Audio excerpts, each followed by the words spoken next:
Second Watch.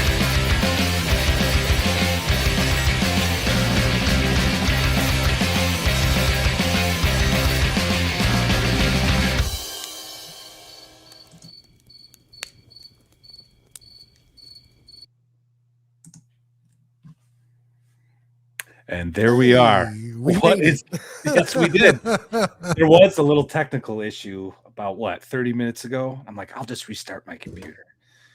Fingers crossed, man. Fingers crossed. Yeah. Welcome back, everybody. Great to see you. I've had a crazy week with work and life and all that stuff. I know Gary has as well. And we always look forward to our Friday nights with y'all. We have probably some of the best chat in the scene, and we really love seeing you guys. Welcome to the show, everybody. We got a great guest tonight, guests plural, for a few minutes at least. But before we get into that, I want to note that we are talking about doing a special show dedicated to Shadow Dark third-party supplements creators. And we want to hear from you. What have you been reading, using, playing with, or talking to that you think we need to, highlight? We're calling it digging for gold. Obviously, our good friend Chubby's in that mix, right? But there's others out there. Grim Games we had on a few weeks ago. So if there's some people you think we should check out, or a company we should check out, please let us know. You can catch us on the Discord, X, leave a comment on the YouTube, whatever, and we'll look at the problem isn't finding Shadow Dark third-party material. The problem is sifting through it. I had this idea about 6 weeks ago, and it has kind of become one of the more challenging episodes to kind of plan and get behind and research. So any suggestions you guys have, please let us know. Yeah. Do it on Discord, do it through X, whatever. I don't think I have anything. You were talking about it being a hard week. A little behind the curtain here for the show. Typically, I make a drink when the show starts. And by the end of the show, I've only had 2, but they're strong. And people all like to tell me that I drink a lot.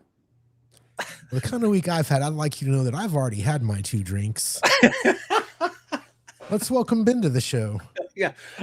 Yes. Let's get Ben and his lovely wife onto the show. Welcome to the Second Watch. Hey, how's it going? Yeah, we were talking before the show. Like, I was like, it sounds like I have a Canadian girlfriend. Karen really does exist. She really is true. Your writing partner. Yes. Right, exactly. My co-writer. Used AI to paste my picture in there. Yeah. Well, listen, Karen, before you have to run off, because I heard that you might only be here for a few minutes. Yeah. So I've had 2 spouses. This one's the best, but I had another one before.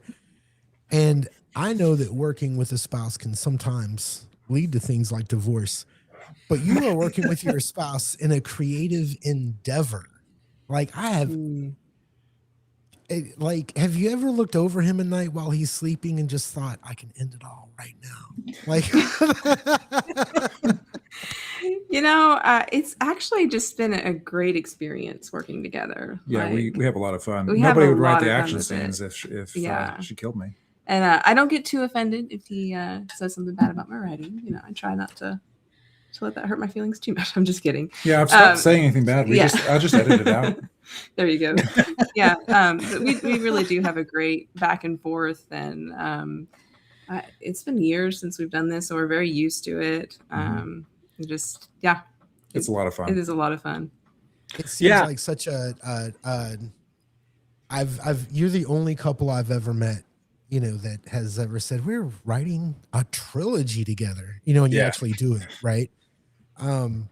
So it's just it's like, congratulations, guys, just finishing it, much less getting it out there and the art and all that. And so just, hats off, because I can barely write my 3rd grader's essay. Tell us a little bit about it. What's going on with this book? What's the title? What's the trilogy? Fill us in. Yeah, it's called Freedom's Vow. I'll let you go ahead and give the quick spiel. The spiel. So it's set in a Greek-inspired world of fantasy. So it's epic fantasy. It's not a Brandon Sanderson style hard magic kind of thing, but there is a magical world. You'll see centaurs and minotaurs. You'll see like spirits and creatures of myth. And there's, man, I don't want to give everything away, but there is the central, the central magic is with shepherds who can kindle passions and emotion in the hearts of men. And it starts out with there's three protagonists, but it starts out with the first protagonist you look at discovers very early on that she is a shepherd and has that ability. And so a lot of it's kind of exploring that because it's so I'm a historical warfare nut. So Karen came up with the magic. You're the one who came up. Yes. You dreamed it, didn't you? Like well, you often yes, do. I think so. Yeah, she often gets weird, like but dream inspirations. yeah. And then I was telling him about it, and I was like, okay, so here's the magic system, and he goes, I know exactly where I'm going to place that. And it was, I mean, he had a great idea, and that's how we came up with the Greek theme. Yeah, because it impacts so much in like a phalanx, in like any kind of like a battle line. So just because when you're in the phalanx, everybody is pushing, and there's the lock of shields and spears. There's all of that emotion, the fear, the courage, everything that swells. That's all very important. So that's kind of the start of this society. We could then go further, but I see chat was asking where it is. It's actually on pre-order now. It'll be out May 19th. But I'm pretty sure. Pre-order where do they go? Do they Amazon somewhere. Yeah, Amazon. I have the link to the Amazon pre-order in the description, and I pre-ordered. I have actually a confession to make. I don't read for fun enough, and I'm trying to change that. And this book is going to be part of that change. So I'm kind of excited. Alyssa Hazel, she's another one of these like sci-fi horror authors that are on X that are also in the RPG scene. She's also on my list to get into. So, but yeah, now that we've made friends with Ben, I have to read a book. Oh, I gotta read 3 books. Oh my god, Dan. So I will say that. Thanks, bro. It's a trilogy that we did indeed just finish. Yeah, it is complete. Yeah, but also the first book does come to a satisfying end. So it's not like that's it's awesome. I mean, there's still more story, but it's not going to be like, oh no. And that's very important to us when we write. We like to have a complete story told and not just like, oh, this is part 1. Great. Right. You have to wait another year or whatever. So yes, we like to tell a complete story. I think that is I think after JJ Abrams, that's sort of a thing that people forgot. They just thought it was okay to start making stuff up as you go along. And I really do appreciate a beginning, a middle, and an end. So thank you guys. And Ben, I'm just joking. I'm obviously going to read your book. You've been a great friend of the show. But now after I'm talking to you, because I was always like, how can Ben write a book? And now I've met your wife, and I know that she wrote the good parts. Yeah, we write together like on a lot of like this is we work together. It's very much an equal like it is like different books will have different ones of us doing like more percentage of it that we write, but like it 100% edited by both of them, and we rewrite our stuff like each other's stuff all the time. You'll see the Kindle. I'm seeing some people in the chat talking about that. There is a print version that'll be there by the 19th. It hasn't gone up in the store yet because, as Lord Mattias knows, formatting. So our publisher is working on the formatting now. I've seen it. It looks awesome. Yeah, but they're doing a really good job. So it should be up, I think, next week for that pre-order. But yeah, cool. The print version will be concurrent. Nice. Been there on the store yet. So we've heard about your wife's dream magic that inspires some of this writing.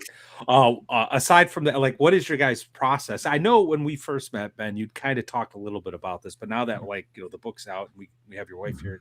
I'd like to dig into this a little bit more. Uh, it sounds like it's like this give and take, almost like a conversation. So like, does it Yeah. start with her, and then you guys just start riffing, or does it start with you when you start riffing, or is it just like whatever the dreams bring? It probably depends on the story. It does depend on the story. Sometimes it will start with an idea of Ben's, and then we'll just kind of go back and forth. A lot of times it's me asking questions. So I'll sit there and I'll be like, okay, so this character is doing this thing. So what happens if they make this decision? Or what happens if this part of the world comes and impacts it? And so we'll just kind of go back and forth, and he'll answer, and then that will help me answer more. And then he'll have more questions, or it's a really interesting back and forth that we have a chat that we keep up during the day, and it just like, we're always talking to each other. Our Google chat that we have like as a sidebar is like very, very long. Yes. It is, because we do write to an outline. We do outline it. Yes. Like, and so there's back and forth. So. Yeah. That's, and there's individual sections in the book too. Like I will be doing a section and I'll be like, yeah, there needs to be more development right here. I'm not quite getting it, but could you get this? And Karen has literally just put insert action scene here sometimes and stuff she's written. I mean, it's fine. Well, there's some battle scenes that I'm like, I can try this, but I think you have a better idea of what we're going for. And the more I'm writing, the more I try to get into that and to try to do more action. But it's helpful to have Ben to lean back on and have more expertise in the historical side and everything too. Well, you've jumped into something you hadn't done before, which is military sci-fi. Yes. Because I said we finished the rough draft of the third book on Monday, and this is professionalism. Karen's like, because Karen tries to do a 2K minimum. For me, it's going to be a little more spurty because of work timing. But Karen does 2,000 words minimum a day. And she was like, I finished it, 700 words. Okay, close that document. And then you opened up the next one, which we had planned, which is a Mill Sci-Fi trilogy. And so popped it up, and now you're at 9,000 and something. Yep. As of for this week. My God. So she was like, nope. I get excited when I write 2 paragraphs in a day. He's going to be in and out. He's having some issues. I'm still here, right? I'm still He here. laughed so hard he knocked himself off the internet. I know, I did. Yeah. Oh, man. Well, I will say from hearing y'all talk that I think that is, as a married person and a geek, like I think that's just super cool that you guys can do that together. And I think there's a lot of people who, like, I'm going to make fun of you, like, you right with your wife, but in I really do. I am kind of jealous. You know what I mean? Like that's pretty awesome, guys. Yeah, it's a lot of fun. It is a lot. I would, it's kind of adorable. What do you guys think? Like, since you've been writing together, what's been like the insight you've gained from her that maybe you wouldn't have gained without? And then the same question to her, like, people, we're different. We think differently. We have different experiences. What was your lesson? What was the lesson from each other? It's a good question. That's a really good question. Yeah, because that's what I'm here for, guys. I have this show called Second Watch. I ask questions.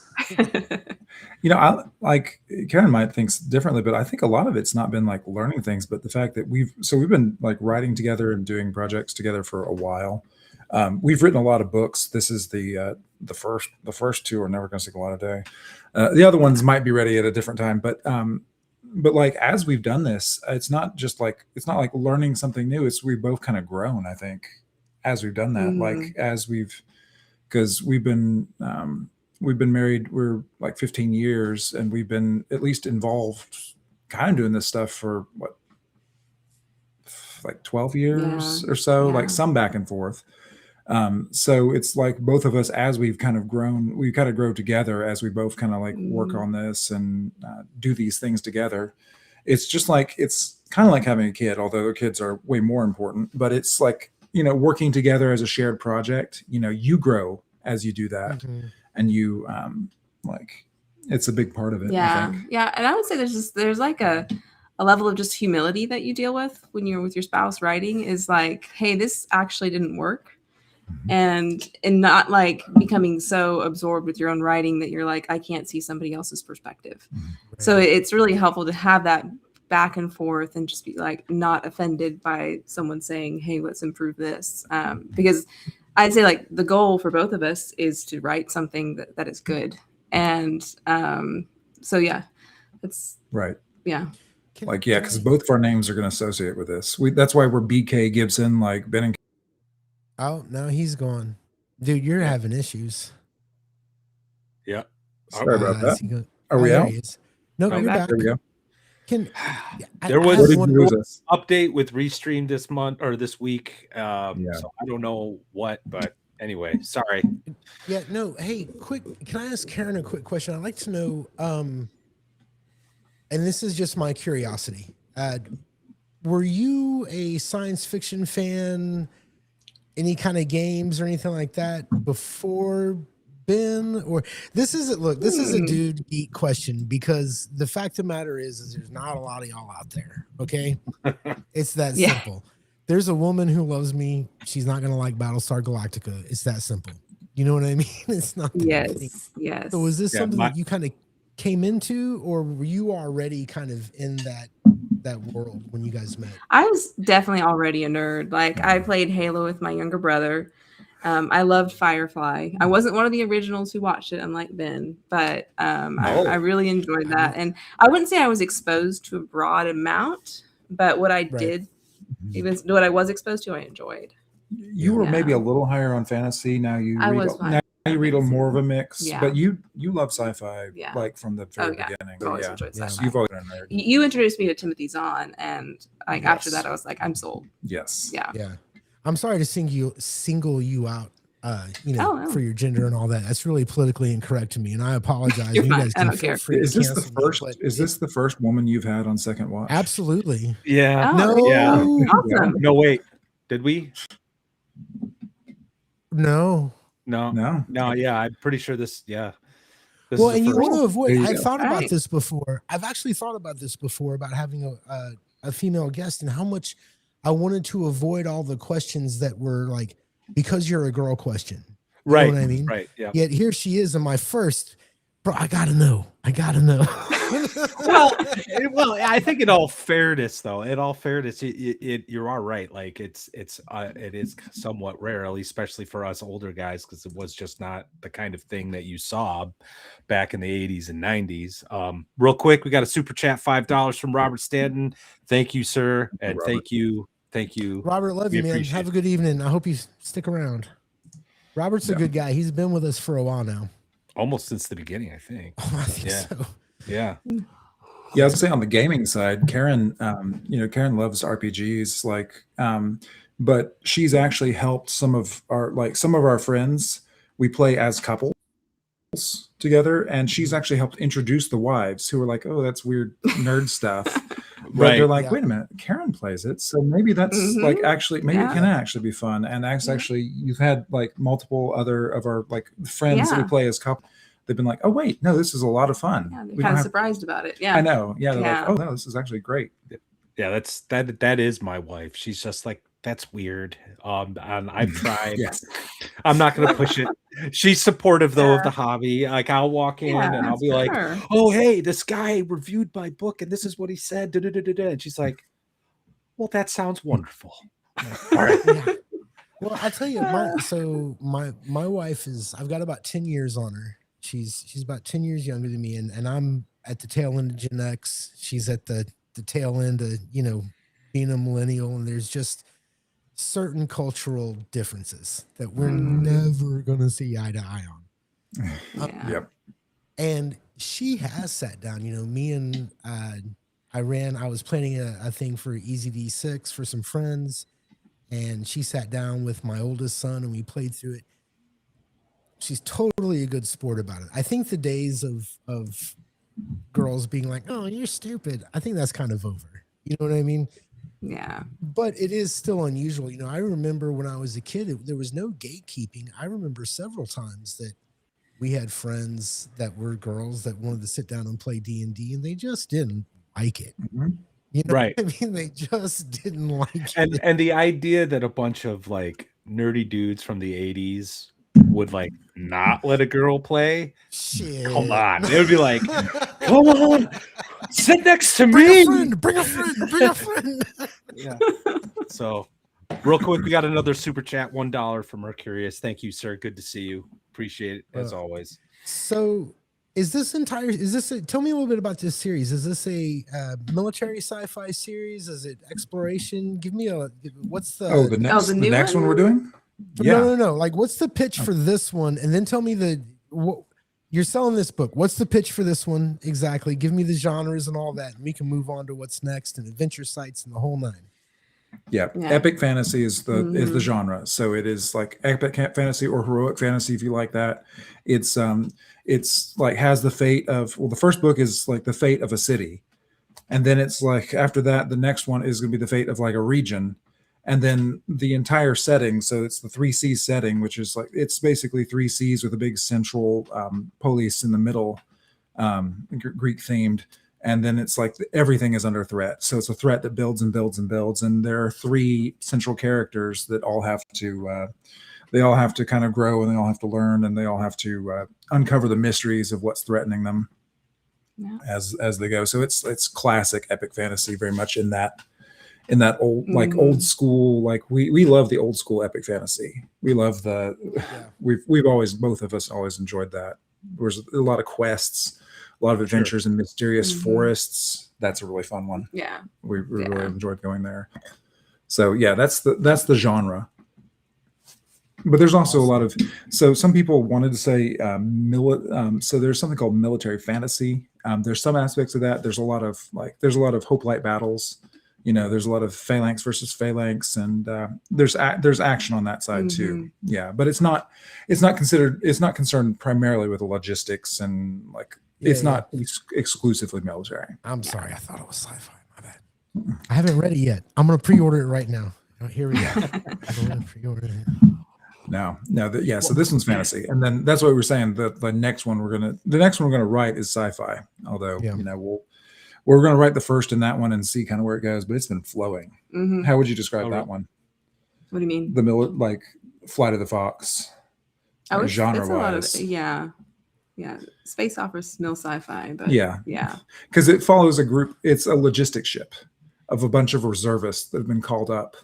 And after it starts with a banger. It starts with the entire Federation fleet, their Federation, getting betrayed, and they are the only crew that knows the location, and so they are like fleeing from a massive, like they are fleeing from everything, and they're in like a little ragtag bunch of reservists in a single ship, kind of fleeing ahead of things, but also going towards where they know the villain is. It's a lot of fun. It's a lot of fun to write. Yeah. And that's kind of a little bit of a different process for us on the mill sci-fi side. I would say we weave the scenes in more when we are working with that genre than with epic fantasy. It's more like I write a full scene, he writes a full scene, and then we edit each other. So I found it interesting that shifted when we shifted genres. This one, it's like pop, like little bitty bits, because everything's choppier because of the action side of it. Right. Yeah. So that's cool. Do you have any plans to give stats and game out your fantasy book that you've just made? Well, no, but I do run a West March, and so I totally ported Shepherds into the game. Because, cool. Absolutely. They're kind of terrified of them. They're kind of terrified of them because they read a short story involving one, and they're like, oh no, because they're like, these guys, be prepared for your will saves, because they're nice and terrified for that. So I'm actually so I like the Shepherd concept, and I like some of the other stuff.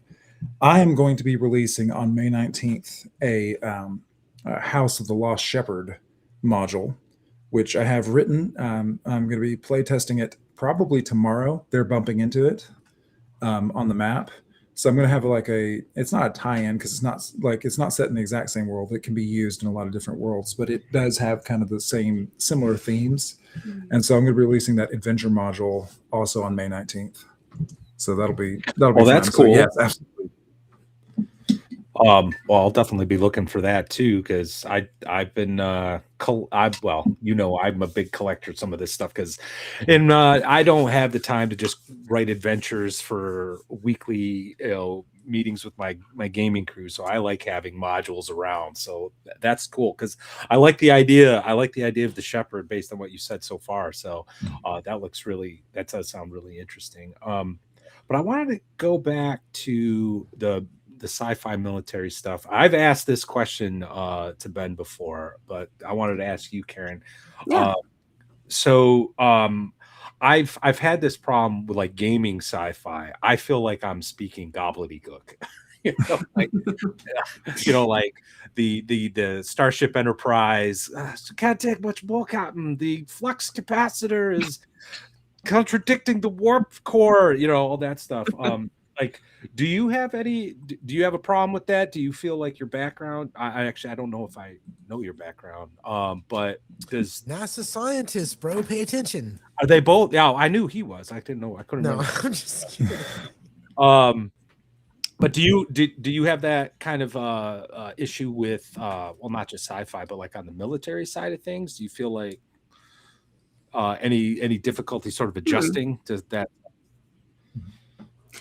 Well, I don't know. I mean, the sci-fi terminology when it comes to that, like I don't mind things that I don't understand, as long as it's written in a very like character-driven way. That's kind of more my interest. If it's a military, if it's something military and it has a lot of action, and the main focus is kind of on that, then I'm not as interested in it. But yeah, so it's not the terminology that gets me. It's more just like the way that the characters are developed. Karen's being humble. She didn't graduate. She also has a science degree. She graduated with a 4.0 in chemistry, and she worked in the chemistry lab. So she does. She also has the science background. So yes, very confident on that side. Matt, you worry too much. I know. Well, I want too much.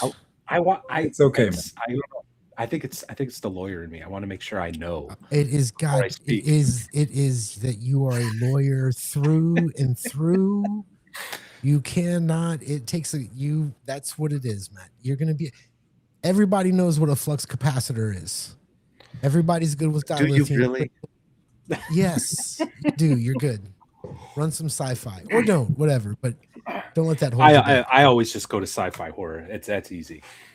Your ship's broken down. There's something loose on the ship. Save or die. Well, anyway, we've had this argument like 5 times in the past month. I'm not getting into it. All right, go ahead. So, go ahead. Nope. I'll go. So, all right. So you basically written this trilogy ahead of time, and I think, as I recall, one of the prior times you were on, Ben, you did that on purpose for purposes of marketing, right? Like so you could just kind of release this sort of like in a staggered sort of way, so you're not pulling the George Martin and everyone's waiting.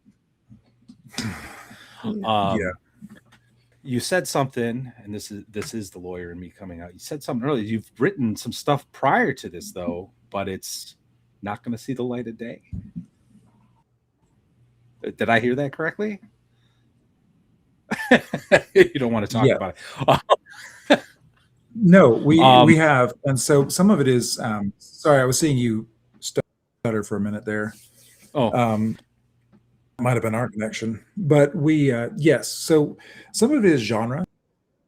We're just being like smart. We have and some of it's like length. We have 3 books written for example, but that one's going to be that one has a slightly odder thing, and so it kind of mixes genres a little bit. Like that's probably not the right one to start with.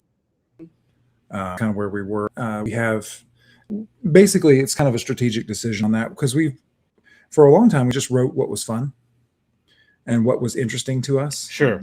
And we still are only going to write what's fun because otherwise, I mean, you don't make enough money. You're not having fun. But within, like, we have enough ideas. We have so many ideas for stories that, like, why not do like something that is, also seems to make sense. Mm-hmm. Yeah.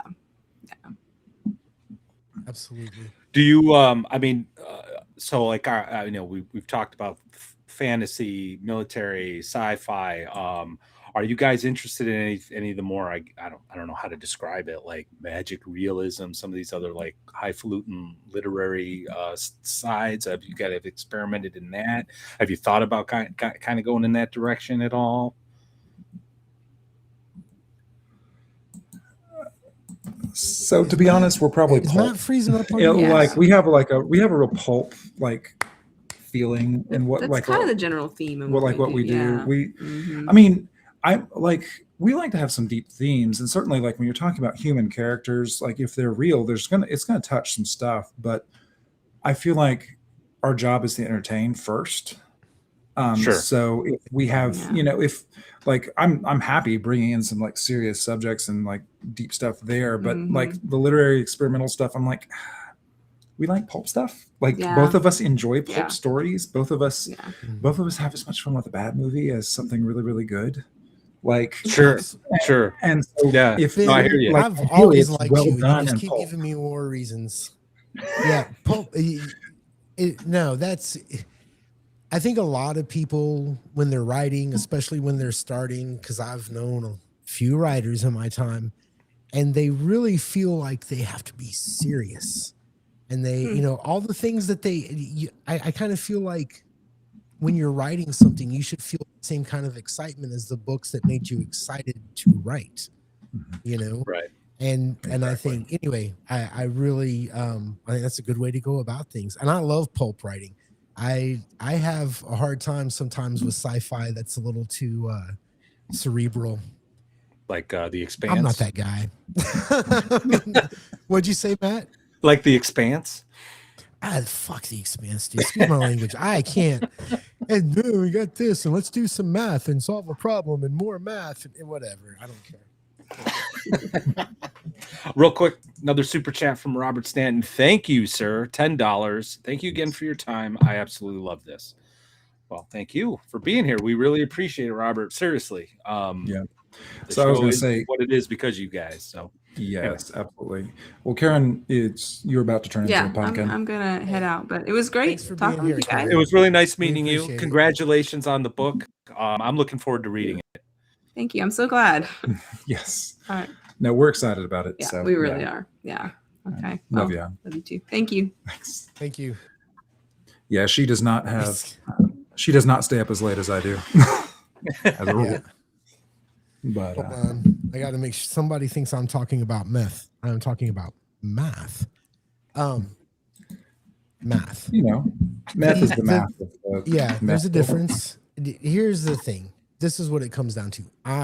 When it comes to sci-fi, when it comes to everything, I'm pretty simple.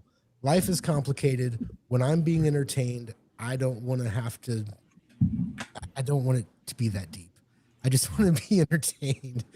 So shows like The Expanse, which Matt always likes to bring up, Lord Matt. I love The Expanse. I know you did. I just those kind of shows, I'm just kind of like, it's okay. Like it's good, you know. It's whatever. No, yeah, I mean, I enjoyed The Expanse too, but like I said, I mean, I don't mind deeper stuff, like some of that stuff, but I feel like the first job is to entertain, and then after that you can add anything else, but above all, be entertaining. Yeah, I actually do agree with you on that. I only ask because I'm just kind of curious about your guys' interest as writers, because I've talked to you a lot, so I kind of know where you're going from a gaming perspective. But as a writer, like where are your thoughts at, and that could evolve as you guys continue to do this sort of thing. I think people back in the day when I was in college, I was part of we'll just call them a performance art group called the Inner Rhythms, and they were very deep writers. And I had fun because I was kind of like the musician guy, and I got to play be Mr. Jack Kerouac type, writing and whatnot. But there was definitely, you could tell that those who are trying really hard to be deep thinkers, and then those who are having fun with their writing. And those who are having fun with their writing are now like professors writing and publishing in the various literary magazines and stuff like that. And the other guys, I don't know what happened to him. You know, so Right. I do agree with you. Like you got to entertain and you got to enjoy what you're writing. Warped Plots yes. wants to know if you were a theater kid, Matt. This is back in my long hair. Well, I didn't really have long hair. Were you a theater kid? Just say it. Just say it. I wasn't a theater kid. I was a hippie. I was a bit of a hippie, a hipster, maybe. I was like really into the beats. So I was reading Ginsberg, Kerouac. I actually really like William S. Burroughs, Lawrence Ferlinghetti. Like that's kind of like, you know, so I also did a lot of drugs. So I read those books when I was doing a lot of drugs too. Yeah. Hey, I knew there was. So I wouldn't say I was a theater kid, but I was definitely. But then I read Ayn Rand, and all my friends hated me. So that was kind of the end of it. But anyway, yeah. Little tidbit about me. Anyway, I find it funny. Nobody ever asks me, Gary, when you were a kid, because they all know I was just bad.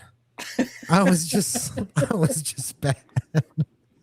So, Ben, I'm curious, how does your writing influence your games? Not just when you're publishing something or whatever, but is there any similarity, or are there any parallel kind of thinking modes that you go into when you're doing your games that you get from just creative writing? Actually, I think it's good to separate the two. I think they help. I think they help in the writing and they help in the game. In gaming, I think there's a lot of terrible game masters who are wannabe writers who want to tell a story, which telling a story is a wonderful thing. That's what writers do. That's what it is. You need to have your players, like they're the protagonists. They're the ones making the choices. So they need to be doing the story. On the other hand, though, there are also writers. There are writers out there who really, really, really want to tell about their world. They focus not on the story, but they focus way too much on the world building. Whereas I think the big deal is like, that's great for a game master. Like that's great for somebody running campaign. You should build a huge world so they can explore it, so they can wander around in it. Like that world building impulse is huge. It's wonderful if you are a game master. Writers, there's a lot of time where they just info dump, Yeah. you know, on their stories, and it's like, no, you don't need to do that. So actually, I find having that like two outlets there is really good for a lot of what I do. Mm-hmm. We got a question from the chat from Daryl Arrett. What well-known author do you consider a role model for your own work? Man, role model, because it's like I have a lot of influences, but like role model in particular, it's hard to say. I think probably, you know, I don't know about role model, but the like the writer probably who has the most influence on me is probably Jules Verne.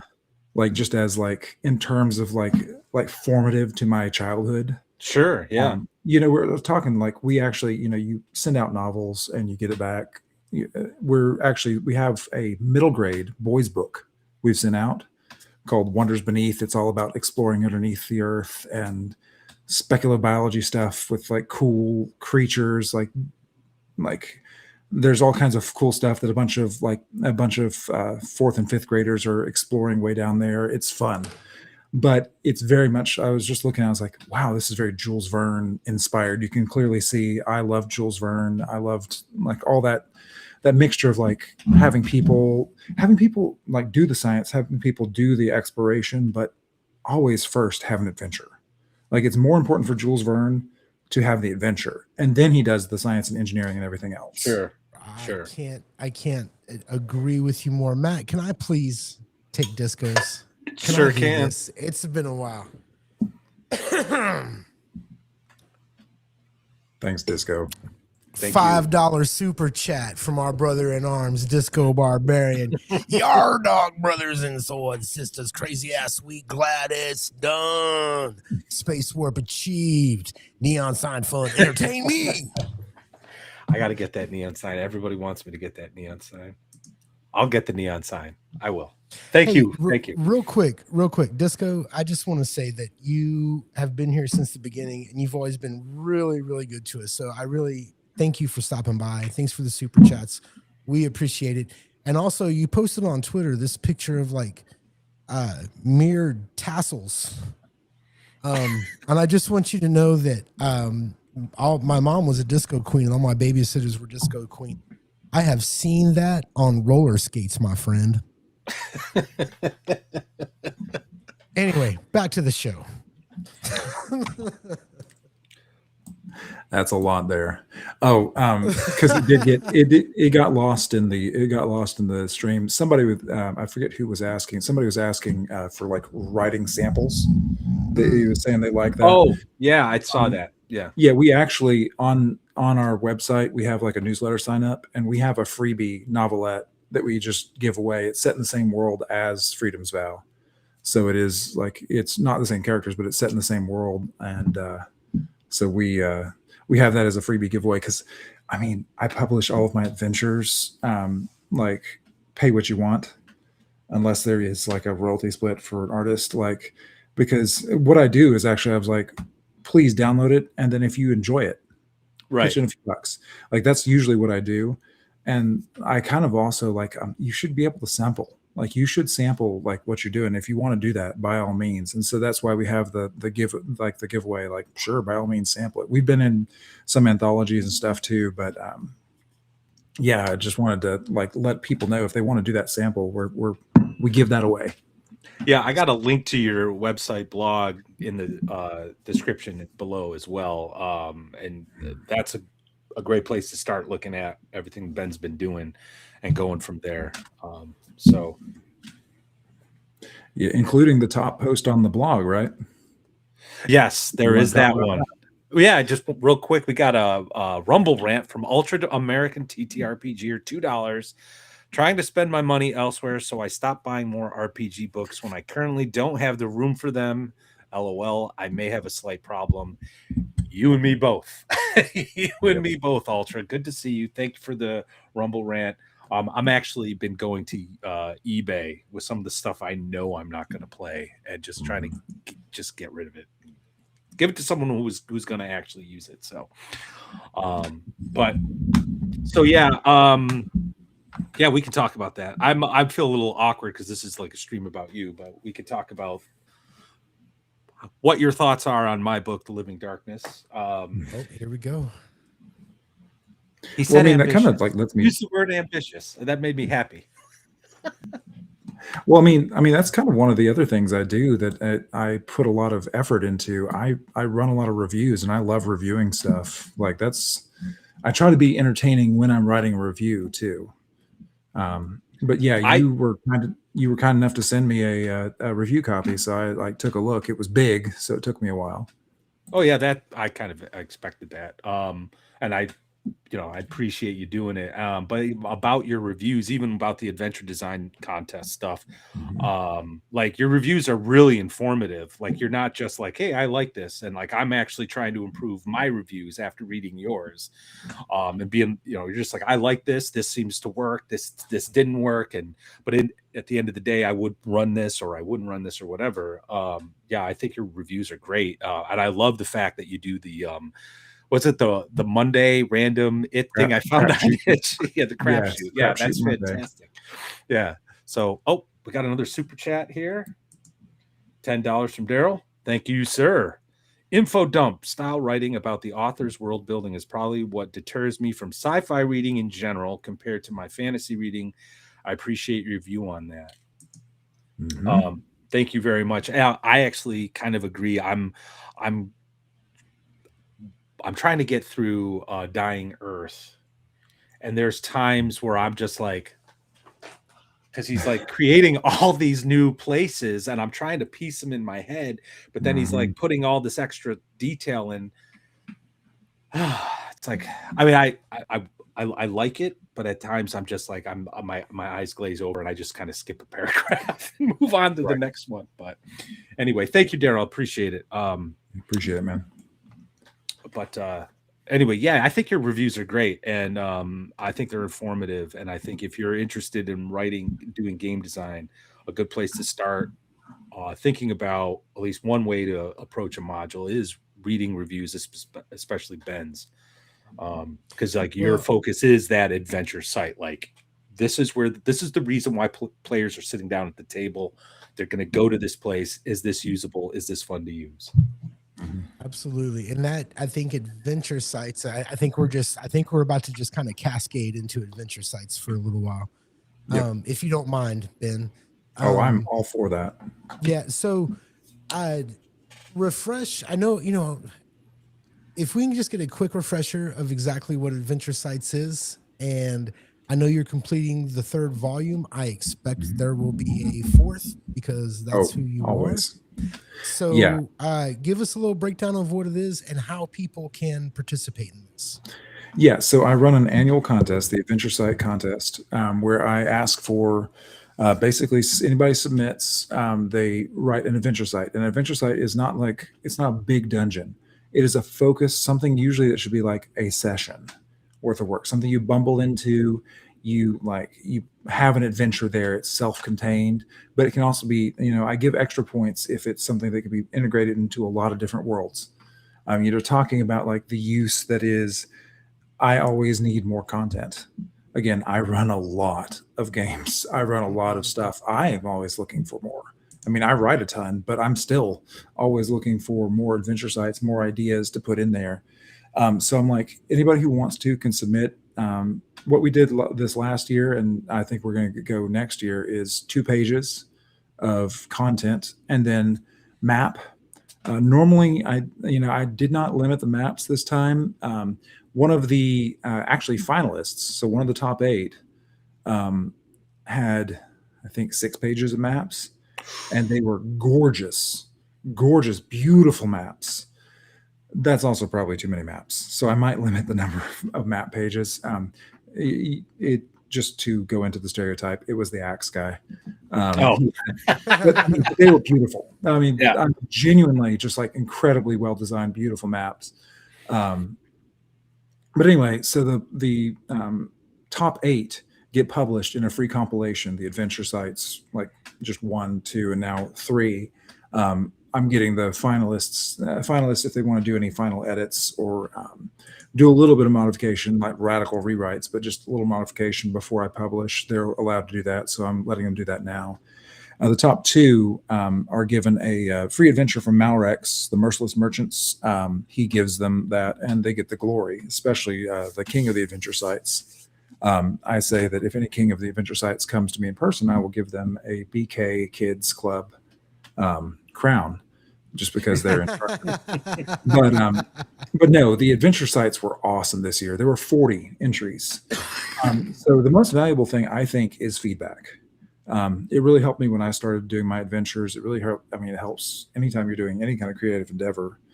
But it's kind of a low impact way of doing it. I mean, nobody's gonna be too harsh. There are multiple judges. I don't promise all the judges are going to judge all the adventures because there's a lot. The only person I make a commitment you'll get feedback from is me, because I commit to doing all the adventures. I reviewed all 40 of them this time. I gave good long, hopefully substantial stuff that gives you some feedback on it. Because I'm always looking, as like somebody submits to a free contest, they're trying to better themselves and they're trying to share something with someone else. I assume good intentions. Like there's crap on drive-thru and there's crap even on itch where people are obviously just trying to make a quick buck. They're trying to, churn out something cheap to get money. But if you're submitting to a contest like this, like I'm assuming good intentions. I'm assuming you want to learn something. I'm assuming you're going to like try to improve. And so I always try to give that feedback. And I think that's a really important part of it. Yeah. I think these types of contests are actually great to cut your teeth on. I actually started doing when Baron DeRop was doing the Shadow Dark contest. I think he still does them. I just haven't really gotten involved. But like 2 of the adventures in this actually started as the like 2-page adventure things that he was doing for Shadow Dark, and it's great because you're forced you're forced to really, just like you said, focus and cut away all the crap, even if it sounds like a really awesome idea for a much larger book. Hence the reason why I went back to them. Pull it out, just get to the bare bones. Like this is something for Focus. Shadow Dark adventure site, or for your your magazine contest is like, it's an OSR product, something you can run in one day, one night. Game master's busy, hasn't had much chance to prepare. He just grabs it and can go with it.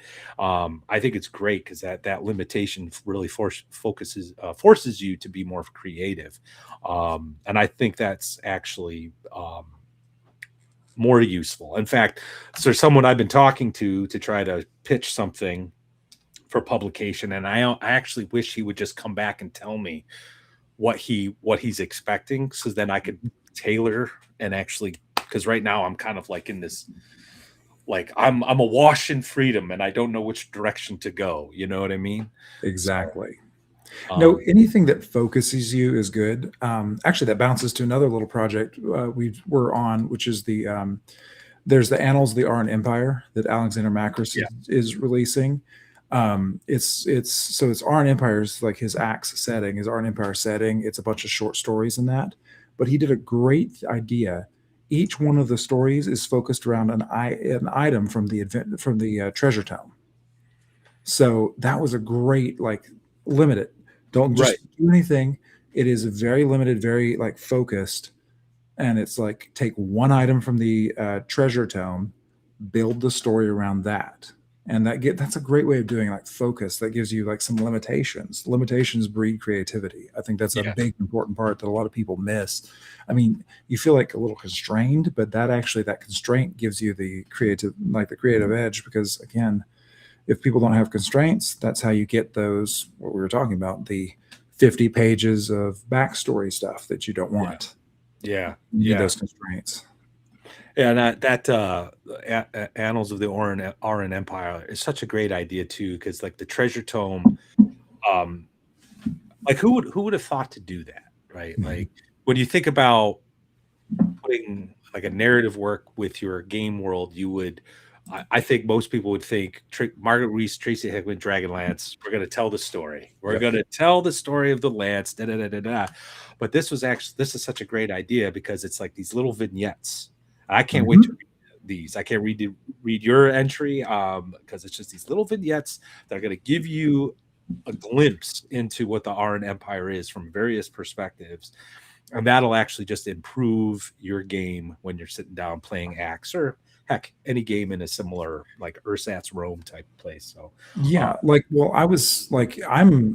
don't play Axe, I don't run Axe, but Treasure Tome, along with Macris's Book of Layers, are those two in particular. The Axe rulebook too, but those two in particular, I can recommend to anybody who's running any kind of games, because those Treasure Tome items are good for kind of any game. They can be broadly adapted, and they are really useful for a lot of stuff. I've seen a few posts recently where I wonder if Macris is kind of like, he seems pleased that people are using his game for their other games. Yeah. But at the same time, I wonder if he's not like, I have a whole game, guys. Because I think everybody is stealing little bits and pieces from Axe. It's so compatible. What a game. What a game. I mean, I'm pretty sure he's like, hey, if you buy my book and use it, I'm pretty sure he's happy. When he was on the show, I explained to him that I was his best customer because I don't Kickstarter. I convinced myself I can get by with a PDF, so I buy that. And then about 3 months later, I go and buy the hardcover. So I'm paying him multiple times for every product. They're always good products. But our story is going to be around the Shield of the Iron Curtain, which is like this mystical dwarven shield that as soon as you pick it up, the ancient spirits of the dwarves like kind of give you an information on how to fight. So anybody who picks it up, it's not only just like a +1 heavy shield, it also like gives morale bonuses to all dwarves around you, and you like instinctively learn how to fight. So I have we have Karen and I have a torchbearer who picks one up in the middle of a battle, and like suddenly is able to fight. It's really fun, but it was great to focus on that one item. To like, it gave us a really good idea of how to like exactly get in there. Yeah. And you ask about like inspired, what parts of your campaign. We told the guy, we have a guy who plays like, he is not a sociopath in real life, but when he gets to that table, he is 100% a sociopath. I hear you. So the torchbearer's employer was a wizard who was 100% like based on this guy's character. Zilban the Magnificent is the most like, he is the most sociopathic guy. He buried an ancient city in a volcano because he decided, what happens if I open this door? Like and we were just like, hey, Andy, we are basing, just letting you know, we're going to base our like antagonist, horrible employer wizard on your guy. Nice. No, it's good. That's so nice. Well, the treasure tome, I was looking at the PDF, and everything in there is, I mean, you got your standard, stuff, but there's so much in there that is really unique and creative, and it does fit pretty much every system. Oh yeah. And you think back to some of that, the old fantasy stuff that everybody loves so much. You're talking about one magical item in a world. Mm-hmm. You can base so many adventures off of one stinking rod, staff, helmet, shield. Anyway, Yep. I love the treasure tome, and have fun, man. No, it's great for that.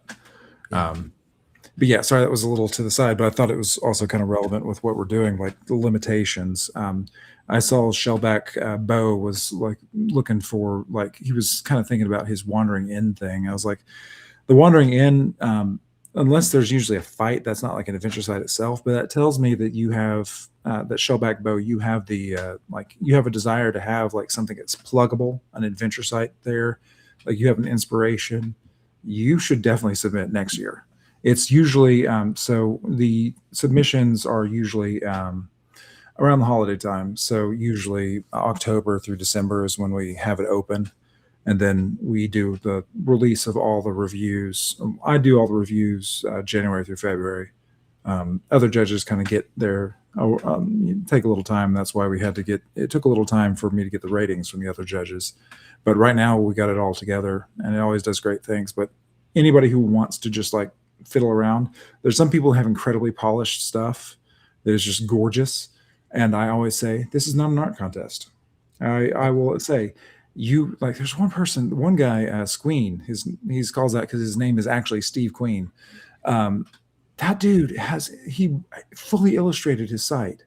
He has incredible, beautiful, like gorgeous, like watercolor map and beautiful, like a bunch of adventurers fighting a giant snake illustration. I was like, I hope you get commissions from this man.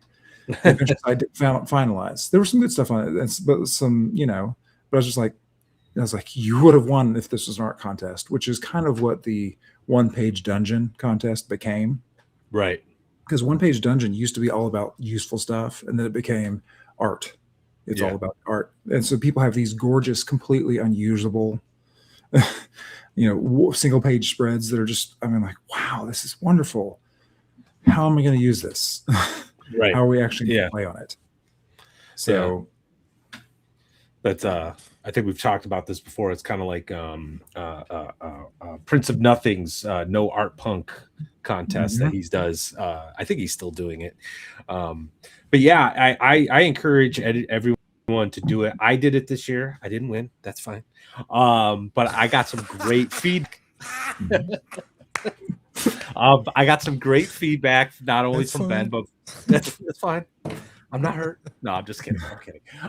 But I got some great feedback, not only from Ben's review of it, but I can't remember the guy's name, but he's got a YouTube channel, and he spent Owen Edwards. Yeah. He spent about 5-10 minutes on it, and it was great. Like, I'm like, oh, okay. Both of you guys seem to understand what I was trying to do, but I honestly could tell, like, okay, this is where it was lacking. I will do better next time. In fact, Miguel Ribeiro of the Red Room, who wrote Savage Swords, that was the system I was using. He's going to be doing a zine now. I can't remember what it's called. It's like Red Alert or something. And you know, I'm going to polish it, rewrite some sections, and I'll submit it to the zine for the Red Room, and he's really excited about it. So yeah, that's the other thing too. Lots of people I had a ton of quality submissions amongst those 40. Like, just because it wasn't on top, it doesn't, like, for our judging, doesn't mean it wasn't like worth putting out there. But literally everybody who puts it in there is welcome to just take the feedback. You know, use this as your beta readers, take the feedback, incorporate it, or not. You can say, I don't believe in you, but then put it out there. Like, that's also been awesome too. I've loved seeing people just release their own modules that they've put on there. And there was the first adventure site. There was this like frosty white dragon lair that was just way too small. His ambition was way too big. It needed to be like 8 pages. right. And I was just like, dude, go do this. Like, just because this didn't work at this small thing doesn't mean that you didn't do amazing work. Like, go for it. That's really good. I love to see it. You said you were always wincing when you open up the review. Oh yeah. That's what you said. Just... Yeah. No, I get that too. Like, 10-foot pole, like, Bryce Lynch likes my style. You know, he actually likes my style. But he's still like, he's given me rough reviews for some of my stuff too. Because sometimes I'm like, that was fair. Sometimes I'm like, he just didn't, like, that wasn't, compatible. That's okay. Like, but it's always helped me. And honestly, the negative ones have probably helped me more than the ones I've gotten best from him. Yeah, no, I think 10-foot pole actually reviewed my Lamentations module, and like, I agreed with like all of his criticism, because like I think it was him. He started because the module is called A Gift for All of Norway, and he's like, "Is it though?" That's like how he started it. That's really fun. And I'm like, oh, here we go. And I'm reading through it, and I actually agreed with like almost everything, because what I think a lot of people don't realize is that year the Raji decided to do something different with his releases. He decided to do quantity over quality, I guess, or he just wanted to release a bunch of stuff because he was looking for more writers and just kind of give everybody who's fans a chance.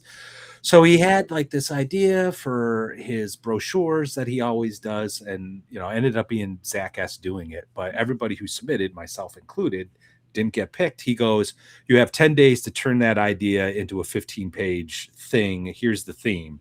And I'm like, okay. And I just sort of spit out this thing, did a quick solo run to make sure the numbers made sense. And he's like, okay. And he even said, "I'm not going to run it through my process." I'm now experiencing his process now. And so like he's very critical. "You said this, but this doesn't make sense because of that. Like, how do you expect this?" And I'm like, oh God, okay, I'm going to have to go back and read through what I submitted and try to change it or whatever. So looking back, I wish I had a chance to really develop A Gift for All of Norway more. So like, because like everything that 10-foot pole was saying, I'm like, yep, I agree. I kind of wish I could have done that. You know what I mean? So, but yeah, you learn more from the critical than you do from the praise. Always in whatever you're doing, as long as they're not mean-spirited. Yeah. Or factually wrong about something, you know what I mean? Like, just take it, and that is really good. And I find that sometimes in gaming, who was it telling us the other day? All DMs are disagreeable. Game designers are on another level of disagreeable, or something like that. Yeah. So, about right. Yeah, so they're gonna fight you back, but really just take that. You don't know more than everybody. Take the advice. That's all I'm saying. Take the advice. It's good. It's not. Hey guys, I'm hearing a kid. I'm gonna have to, John. Yeah. Go what ahead. You gotta do, man. We'll be here. I understand. I left a minute ago for a child. Yeah. But yeah, like Ben. I'm just gonna. He stepped away, so now I feel comfortable talking about my thing.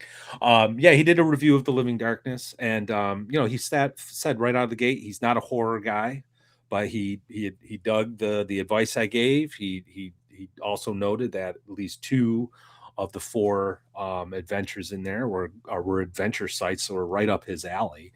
And at the end of the day, he said, there's stuff in here that I could take. So it was a really nice review, and it's one of those things that, like, after being, getting torn apart on one thing, it was nice to see, oh, hey, this was pretty good. Right, So right. but yeah, like, I think if you have an interest in participating in the industry, these adventure site type contests are the way to go. Just do it, because you never know. You might have this really awesome idea and everyone loves it, but more importantly, you're going to have Ben and his crew, or I'm actually participating in Gillespie's Dragon Slayer one. I got to finish it up this weekend. You're going to have someone critique it, and you're going to learn something and get better. So, what's this? Another $5 from Robert. Thank you very much, sir. Thanks, wow, man. just wow. Enough said. Thank you all. Take care. It's movie time. Take care. Well, enjoy your movie. I hope it's a good one. Robert, as always, we appreciate you here. We'll see you next Robert week. Say he was going to be at North Texas. Is he still there? Robert, are you still there? Are you going to be in North Texas? Anyway, we probably lost him. I was just curious. I can't remember if he said he was going to be or not. So, just curious. if he is, I'll buy him a drink. Well, one of the things I like about adventure sites when it comes out is, it's like you said, it doesn't have to be fancy. It needs to be usable, to the point where there's a couple maps in there that look like they were made either by a younger person or by someone who only had some crayons or markers. And when you look at those maps, I want to be very honest with you. When you first see them, you're like, get the fuck. Well, at least it's free, right? But if you really read them, they're usable. They can be gamed. It's not like somebody just said, oh, that's cute, put it in. These are usable maps. Right. So I would encourage anybody that has the creativity and a little bit of effort, give it a shot. If it's something you think you're going to want to do, go for it. And I actually wanted to ask you about that, Ben, because we've talked several times on this show about publishing, and you are a proponent of people publishing. And I think I have a different view. I kind of see publishing is something that's a little like, if I were a war gamer in 3D printing, right? You have that ancillary hobby. And I kind of see publishing as like this other sort of ancillary hobby to the OSR, is getting your adventures out there. But real quick, for people who haven't seen an interview with before, explain your philosophy and how you feel about publishing and why you think it's a good thing that every dungeon master should give a go to. Well, I don't think everybody should. I mean, if people don't want to, that's fine. Like, there are many people who don't feel the need, don't want to, don't have any particular desire to put it out there. That's kind of a weird mindset for a DM a lot of the time, because a lot of DMs, I mean, it just, there's something about a DM that's like, hey, I made this. Can I show it to you? Like, there's that excitement that a lot of people have. And so sharing that with other people is great. I love it when I love the DIY style publishing too, which is, I love the people who just put stuff out there. A lot of the times it's not great. So I try to add a little professionalism with what I do. But I never think nobody's going to be criminal if they put it out there. And if nobody likes it, it's not like, let me tell you, it's not like putting something on Amazon where there is a nightmare of formatting. There's a nightmare of hoops to go through. Like publishing a book, there are some investments that have to be made. Publishing, people complain about Drive-Thru-RPG with reason.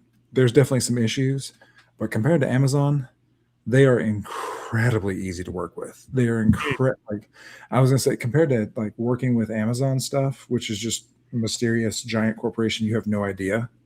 Right. Right. Like, I've actually had problems with Drive-Thru-RPG, and a human being actually helped me. Right. Which, that's great. So I think you should have fun with it. But I also think that there has been something helpful So I have stuff that I don't ever intend to publish, and it looks very different. It looks like me scrawling it, me having just like the way I key a dungeon if I'm not going to publish it is I actually have the map, and I literally just draw on the map all the keys, which doesn't really. I mean, pencil scrawls on a map, especially with my left-handedness, never work. Like that's not how you should run those. You should do, there's a standard format for a reason, but it's very easy when I'm just running it for people. But I've noticed I do like having that extra moment of thinking about things for publication. Like I've got to share it with other things. It at least makes me think about my sites a little differently. It makes me think about my dungeons with a little more intent, because it's like, I'm going to do stuff. I'm going to send this out there. Again, there's people who send stuff out there that, it's not, I'm not going to make fun of you personally myself for mistakes, but everybody who does put it in there, I've been really wowed because nobody's been goofing off and just trying to do, just LOL, I'm going to put in something with crayon. They will do their best with what they have, the tools they have, and sometimes they're a little scrawly. But, you mentioned the maps. One thing you will get, I am extremely strict about maps. I have to have a map that flows well. I mean, I don't care how, I care how it looks insofar as it needs to be able something that I can understand, that I can grok. But I am very big on when the players are bumbling around into, they're wandering around going through this dungeon or this town or whatever, they have to be able to flow. And so much of the game is taking place on that map. So Matt, like looking at the Living Darkness stuff, part of my review is I caveated, I'm not a horror guy. Like I don't do a lot of horror stuff. So part of the lens I looked through was, I was like, so if you like horror, so this would be a good thing. I try to do that as a reviewer being fair, but I also look and see what I could use out of it. And I was really impressed with the quality of your maps, looking at them as, so I want to be a dungeon guy running through there, exploring. That's really important to me. It's really important to me to see how this flows. It's really a big deal to see, what you're doing. And your big, like massive manor of Saint Suspiria or Saint, Saint Yeah. Hebe. Yeah. yes. Yeah. Sorry. Conservatory. Yeah. Suspiria was in my mind because of the that was the inspiration. influence. Yeah. Yes. But it was a huge it was a huge almost like I'd say probably 19th century conservatory kind of a look to it. I was like, this is very good for any kind of urban adventuring. This is useful. This is a big area. I'm a big fan of big maps. I like big maps, and I cannot lie. So those other brothers can't deny. I did not have that on my bingo card. It was so deadpan. It was so in character. Thank you very much. Clip that, Matt. It will get clipped. Oh yeah, definitely. No, but thanks. Big places to explore is great. Yeah, well, thanks. I actually did a little research on conservatories, and especially of 18th century, and even going back, just to get an idea. Like, is this going to be one building? Is going to be a couple of buildings on like a, at a location, or whatever? And it's like, no, it's one building. And then, we have the Eastman School of Music where I live, so I just kind of drove around there, just kind of take a look at it, and then I just started working on it. So, so I appreciate that. But yeah, well, I guess you say when it flows, you like a map that flows. Can you kind of expound on, like, when I sit down and start drawing a map, I start thinking Jaquays, right? You got to Jaquays the dungeon. You got to have all these things, and you got to do it this way. But I'm also a guy who's big fans of Lamentations of the Flame Princess, and Raji will break every single rule out there and produce something that's wild and awesome. And so, when you say flow, what do you mean? So for me, one of the core pillars of the game is exploring. It's the set of decision making that comes when I enter into a room. There are X, Y, and Z other exits from the room. how is this? I know the shape of where I am. I can get hints about just so realism. Like if I know realistically what kind of building I'm in, where would I expect there to be something so I can make a decision. I need to know just sort of what the purpose of the area is, what the purpose of the environment is, and I have to, and all these things I have to like be able to let my players make choices, because it's all about the player choices. It's all about them making. I do not want them. So there's a old term. Have you heard of the term closet troll? Like a closet troll? No. It was oh gosh, I forget the name of the forum, but they were a wonderful forum of old 3.0 fans. But they were criticizing dungeon, like any kind of dungeon design that had a closet troll, which is exactly what it sounds like. You open the room, it's a walk-in closet that is just large enough to contain one troll that immediately starts ripping you to shreds. That's terrible design. And you don't have any way of opening that door and saying, "Oh, there's a troll here." Right. That's right. You want there to be hints. You want there to be flows. It doesn't have to be circular. People get overly obsessed with loops. People get, the Jacques thing. It has some aspects of it because you have more choices if it is a loop. You have more choices if there is there. I'm actually a bigger fan of verticality. Add that third dimension in any kind of map. It's amazing. So a 5-room dungeon, the classic enter 1, 2, 3, versus a 5-room tower. The 5-room tower has way more gameplay. And the first reason is no player ever goes to the front door. They're like, wait, there's a window on the 3rd floor? Yeah. Okay, how are we going to do that? Even though it's a linear environment in that way, having that third dimension, they're like, okay, oh boy, let's do this. And then a thief dies because they screwed up their climbing roll, and everybody laughs. It's fun. Like that is so much of a better gameplay if you have that kind of verticality. So that's one thing I look for. I look for just those decisions. Sorry to interrupt. I like verticality in my encounters. Like I want there, you know what I mean? Like I think that's a dimension that a lot of people leave out, and I even forget it after I read a lot of science fiction. And then I remember, oh yeah, there's people on platforms and second stories. Yeah. Verticality is a word that everybody should drill into their brain. So I think was it Finch? He called it the rule of the Ming vase. You got this fight in a room with orcs and your players, and there's this table with a Ming vase just sitting there, right?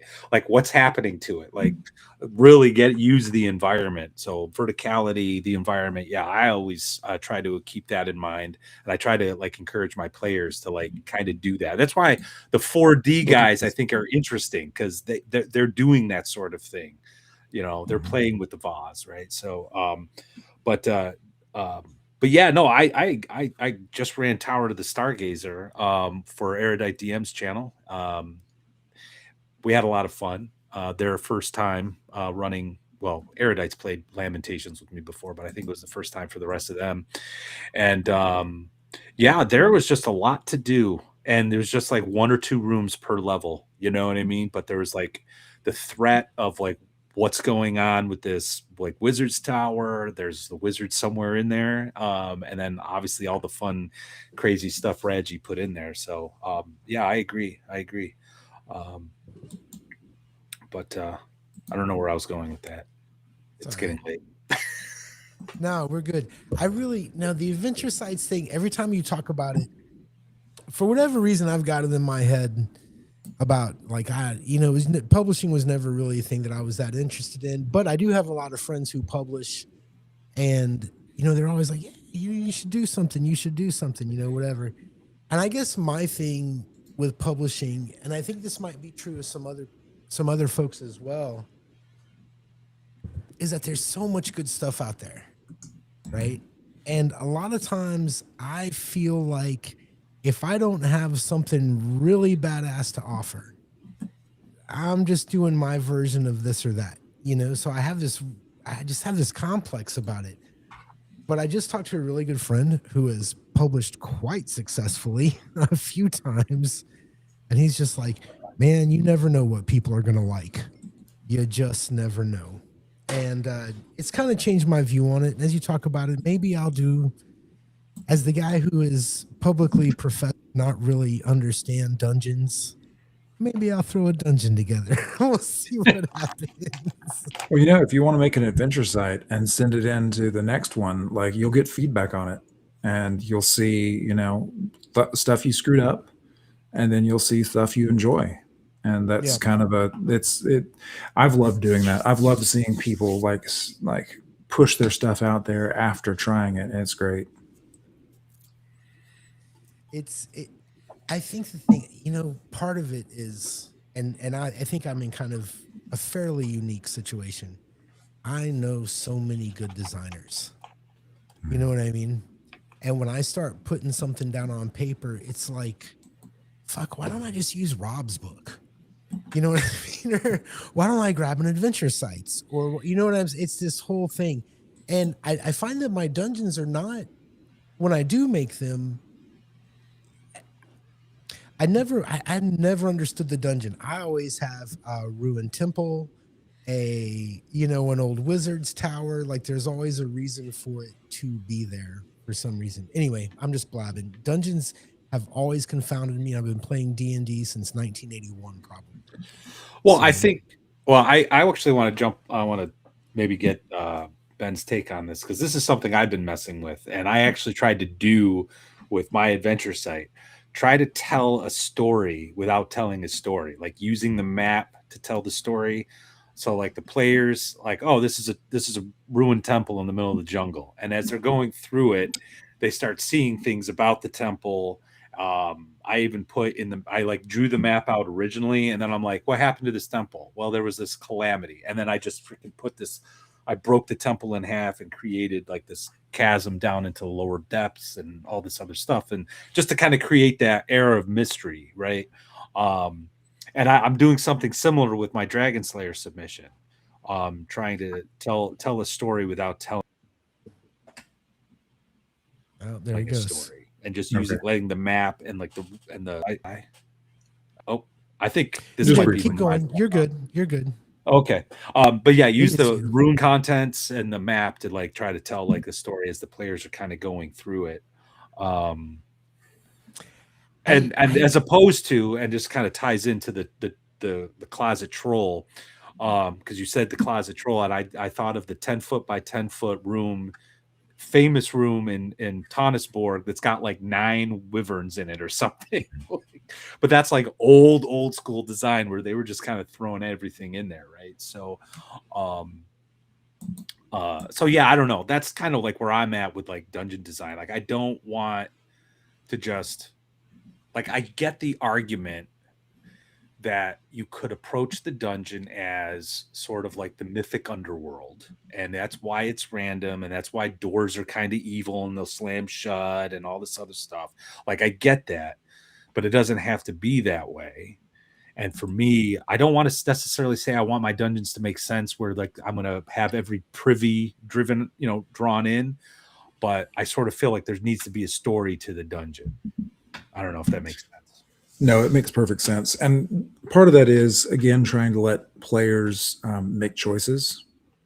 If there's no story to the dungeon, again, you don't have to tell it in the dungeon, but it's like you don't notice it, but your brain does. It is this, like, you might not ever consciously realize what this space is for, but if there is a pattern when you're designing it, if there's an intent when you're designing it, then humans are really good about discerning patterns. They're really good about figuring out, wait a minute. So there's a door over here. I can just see from the flow, there should be a door over here. Like when I have a manor, I don't think any of my players for tomorrow night are listening to this. In the manor, I have secret doors that, the secret doors set is near the servants' quarters that go to the kitchen and like the entertaining rooms, because the secret doors are just logically that's where you'd want the servants to be able to go via secret doors, not over the main stuff, to where it is. Again, they don't have to know that, but they'll find the secret doors, and often they'll be like, wait a minute, this is near the servant areas.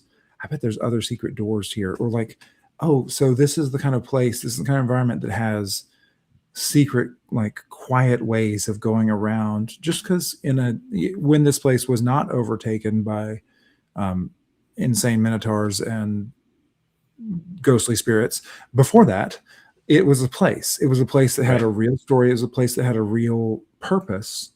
And because of that, they can kind of use that to navigate. Exactly. People know that. Yeah. When you're making your own dungeons, I'm curious, like, are they, because see, when I make a dungeon, like you sort of have your regional world and its history or whatever. So are you just making a dungeon, or are you tying that into your world? Like, is that an automatic thing, or are you just making a dungeon? I'm always tying it to my world when I do that. Although, so my world is not a weird jump. Like, it's not like so far. It's not like, what was the term? Sky Realms of Jorune. I think that was an old setting. If you remember that one, where all it was like a bunch of floating islands as the entire setting. That's a cool setting. I've seen cool dungeons for that. Those dungeons aren't widely usable for anything else. Yeah. But I mean, they're cool. But so my world is a little more approachable than that. It has its own interesting quirks. But there's some stuff like ancient temples. You can adapt those. Any a place haunted by undead, you can adapt it. You can adapt a lot of these things, like a haunted mansion. You can adapt that. A lot of places have that, but it is always, when I'm running it for my own world, it is always based on where they are in the campaign. Like, logically, they're interacting with people, they're doing things. Like, what is logical to be here? What's the interesting story here? And for a dungeon or a killer dungeon, at least, that is going to be massively changing the entire world. They finished the Cairn of Night, which was a big. I called it a killer dungeon because it didn't crack 1,000 rooms. It only had like 700, might have had 800 different like keys over 5 levels. But they cracked that, and they kind of figured out the story of it as they went down. As they went down, they realized, so first it just seemed like a complex full of undead and, a few things. And then when they went lower, and they're like, this is harder. There's more difficulty. But they noticed as they were going lower and lower, the stuff was turned inward. The hardest defenses were the lower they went.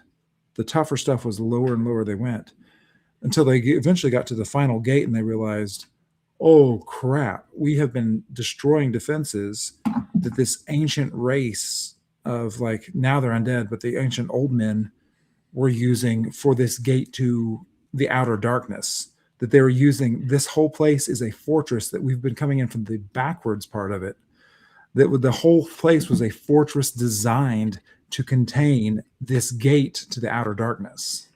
Like, that was really cool. When they had that moment of revelation, they were like, oh crap, we have been looting all of the defenses. And that was great. That's awesome. Dude, my last OSC campaign, there was a dungeon that I was most proud of that all the players avoided. In fact, one night, Lord Mattias decided all he was going to do was map the area, and he skirted around that dungeon. And that dungeon was all about a necromancer who had a few really nasty servants. The whole thing was a trap. It was about harvesting bodies, and I was so proud of it. I didn't even think it was that hard. But I feel like because I put more time in it, that's the one my players picked to be like, nah, we're not going there. Well, truth be told, I was trying to just get a map, and then I was going to try to sell that map to the players, but you're not allowed to do that. You're not allowed to do that in West March's game, apparently. From now on, we're changing that rule. So, yeah. I think that's one of the reasons why, because I've flirted with trying to write and put together a mega dungeon, but I always get like tripped up on I guess kind of as you put it, like the intent and the purpose of it, because it always just feels like, okay, well, I'm just going to start rolling using these like dungeon tables and just start rolling and making stuff. And just sort of then next thing I know, I have, and I'm not trying to knock it, but next thing I know, I have the beginnings of the Lost Dungeons of Tannisborg with, I have a 10-foot by 10-foot room filled with wyverns, and I'm just like, So for me, it's easier to just say, okay, this is a cult dedicated to youth and beauty. They use the conservatory as a way of attracting more followers. I'm going to make a conservatory, and kind of go from there. So yeah. Anyway, everyone should make an adventure site. Make him review 100 next year. Oh, gosh. Oh, man, the thing is, a lot of work, but I love it. Like, Yeah. So it is a huge amount of work, but I have a great time doing it too. I love watching that. I really genuinely enjoy reviewing these things. It's been great. Yeah, I was watching. Thanks, Jeff. We can veer off into this topic or not. I really don't care. But one of the things that I like about your work, Ben, is that I was watching a video today. Everybody's talking about YouTubers quitting and dungeon tubers and yada yada yada. And the guy who does all the Greyhawk stuff, who I cannot remember his name right now. Greyhawk. Oh God, I was just looking at his channel too. That'll come to me. Yeah. Anyway, he basically put out a 2-minute video and said, I would be doing this if I got paid nothing. I do this because I love it. Yeah. And I think Tinkar made a video that was very similar that dropped today. He's like, hey, I love this. I'm going to do it regardless. And I kind of feel that way about you, Ben. Like, I don't see you out there trying to get clicks. I don't see you out there trying to cause controversy. I really feel like you would be doing this regardless. Thank you, Sheldon. I mean, absolutely. Like, I do this for fun. Like, I do this because I enjoy it. If it's only my friends who get to see whatever I write, that's fine. I have a great time. Like, it's kind of funny because, you talk about like the RPG space, where everybody's talking. I think a lot of why people get so upset is because they're not playing enough. They get so torqued up because they don't have a regular game, which is kind of sad. It's kind of rough. Like, it's a rough place to be. But I have an awesome group of multiple groups of awesome people that I run for.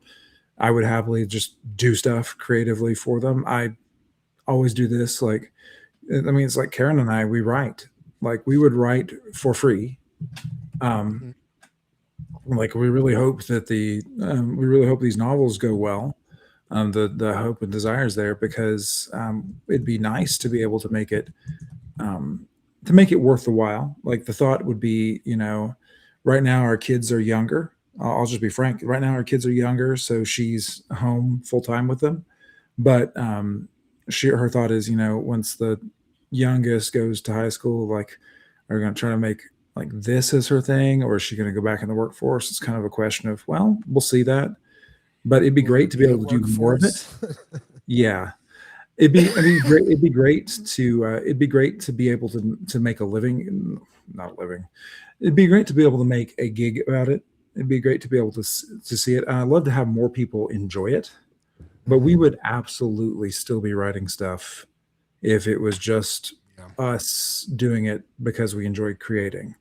Like, that's kind of the fundamental. And I think if you're not having fun with it, then you probably should stop and take a break. Absolutely. Yeah, absolutely. I was just gonna say, I've said the same thing about this YouTube channel. Like, I didn't start doing this because I wanted to be a dungeon tuber. This was sort of like more of a means to an end, to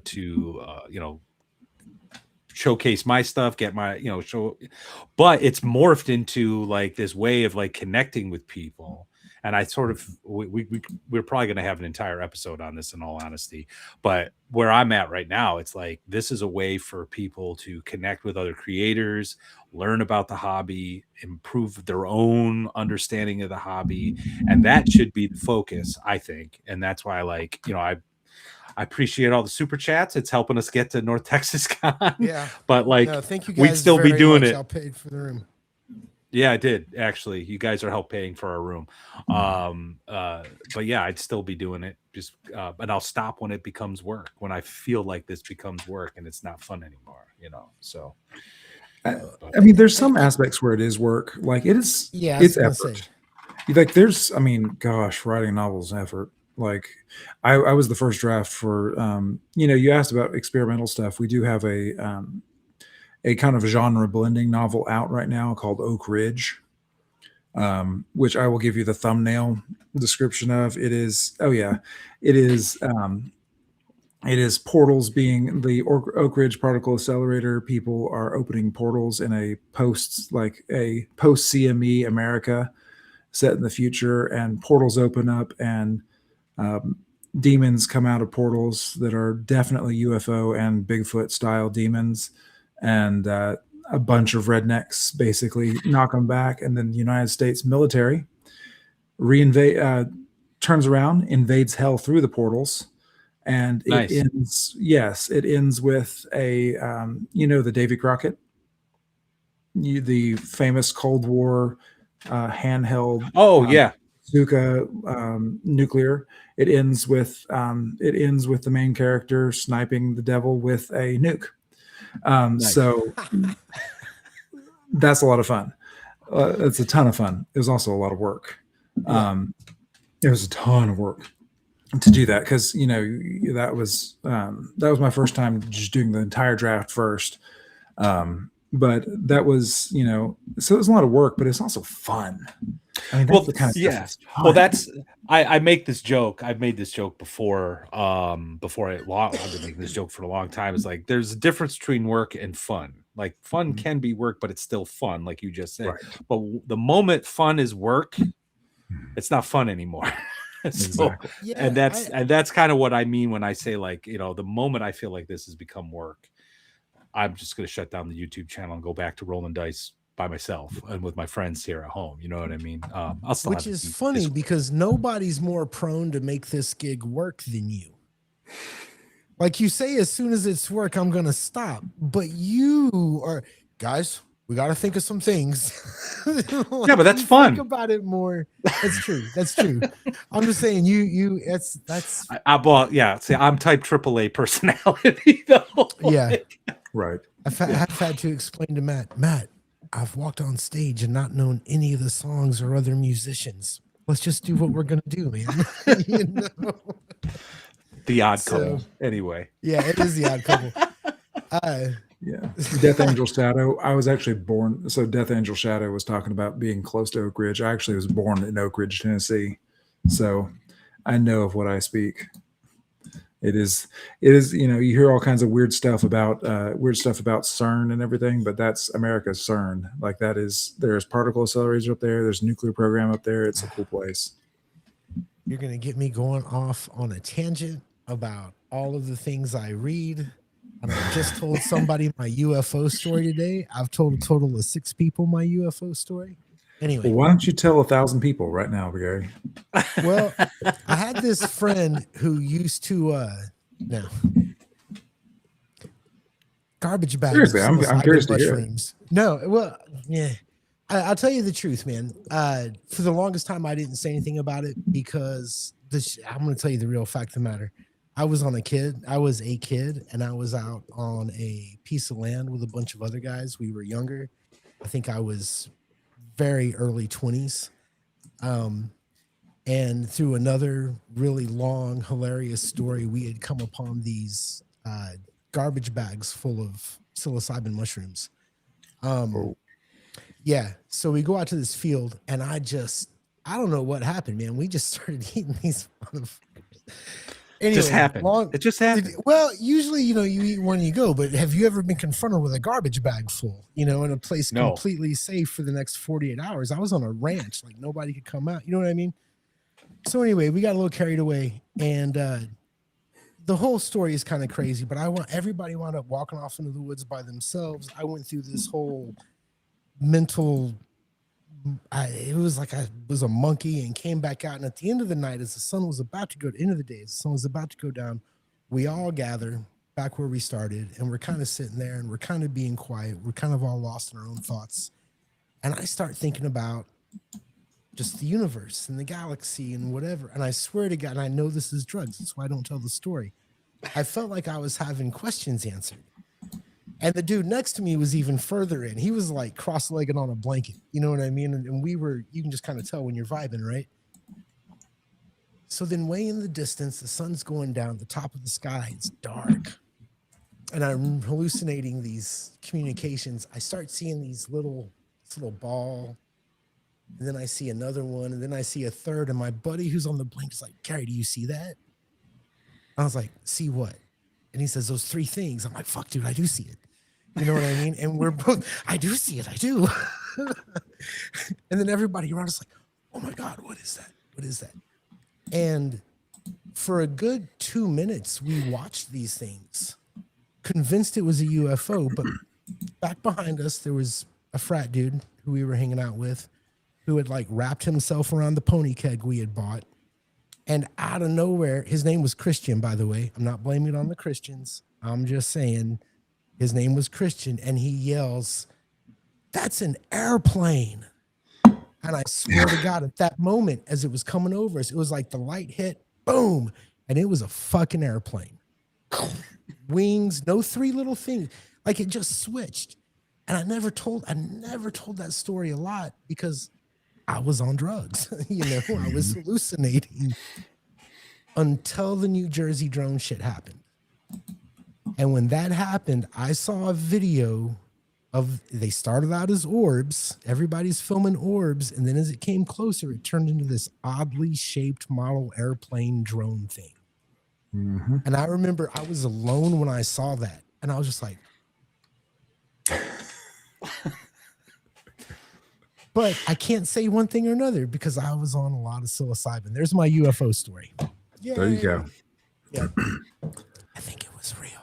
I think we stepped into a consensus.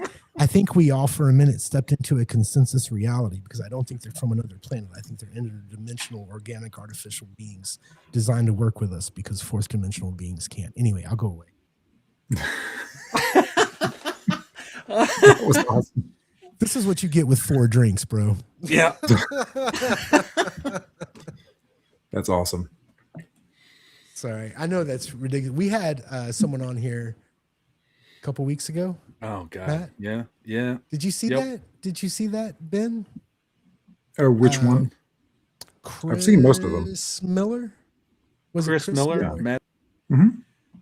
Well, so I'll be honest. I listen to all of these. I don't see most of them. I don't. I'm usually just listening. Oh, right on. Absolutely. No, I hear that. Yeah, Chris Miller, that was a wild podcast. We weren't ready for that. No, we However, weren't. It does make me want to run like a modern day spy kind of thing. This would be a great adventure, Chris. Have you ever thought about writing this up? Yeah, I actually had a buddy who ran a forget the name of the system. It's a pretty simple, not story game quite, but it's a pretty simple system. But it's all about like different end of the world scenarios, and it's gosh, I wish I could remember the name of it. But one of those scenarios is basically all of the drones start attacking. So it's like a updated Terminator, all like aerial drones start attacking people. Sure. And the frame for the campaign, like the frame for the scenario, we did it over like a couple months. The frame for the scenario is all of us were ourselves, our own, like the campaign was all of us. We're just meeting going out for wings, all of us meeting, and then the drones started attacking as the campaign. So that was the campaign frame, and it was just, and we were in our hometown. So we were in our hometown of Huntsville. And so basically we ignored, like some of us had like scientific problems with it, but we ignored that and we just went with it. And so it was this, ongoing apocalypse trying to survive kind of a campaign. It was really fun, and it was set in our hometown with us as the characters. I thought that was a really fun campaign scenario. That was awesome. My buddy tried to run, this was actually before COVID, but he tried to run like an outbreak type scenario in Western New York, where I'm from, and with all of us, using, I think it was D20 Modern, and one of like the apocalypse supplements that I had, or maybe it was, no, I think it was D20 Modern. Yeah. And we didn't get too far into it, but because he's more of like a linear adventure path kind of guy. And this quickly went off the rails into sandbox territory. And I think he got a little overwhelmed with like trying to do stuff on the fly, but it started off kind of cool because my buddy, my best friend's an IT guy. And as soon as we got wind that things were going bad, he's like, I'm just going to grab my hard drive and I'm just going to start downloading all this stuff from Wikipedia on how to build this, on how to do that, yada, yada, yada. Yep. And then, so we had like our own little information bank thing. And he's just like, we're only turning on my computer when we absolutely have to, because we got to keep this battery alive as long as we can. And the running gag, of course, was everyone was looking at me and going, so what's the lawyer going to do? And I'm like, I don't know. I think I'm screwed in the end of the world because I got nothing.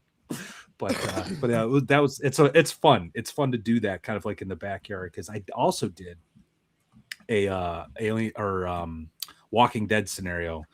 Same thing. We just in the Finger Lakes. They kind of knew where to go, and they were trying to make their way to the Mennonites because they figured the Mennonites would be a good ally to have because they would already know how to live off the land and stuff. So it's kind of neat to have that like real life personal knowledge. So you don't really have that disconnect between the character and the player, Another one, $10 from Robert Stanton again. Okay. Fuck it. I am special. LOL. Robert. Yes, I don't believe that about Thank you, everybody, sir. but you, sir, you are special. These other guys, they're Thank okay. you, man. They're okay. Yeah. No, this is great. Death Angel Shadow is over here. We're talking, man. Like he's in Tennessee, not too far from us. So yeah, we definitely need to get on the show. Like talk to him. Absolutely. Oh yeah. He's got a good show. He's got a bunch of shows actually. But you should definitely get on Jeff's show. He's a good dude. We've been on it. It's been fun. Yeah. So real quick. Yeah, Karen and I did enjoy Babylon 5. Like I know he's a Babylon 5 friend. Like we watched, we like went through the whole set, loved it. That was awesome. That was pre-kids, so I don't think we have time to binge a show anymore. But Ben, since you've had kids, let me ask you this, because I've like 3 times now. I got to tell you the truth. I have tried to watch Babylon 5 3 times now, but it's been post kids.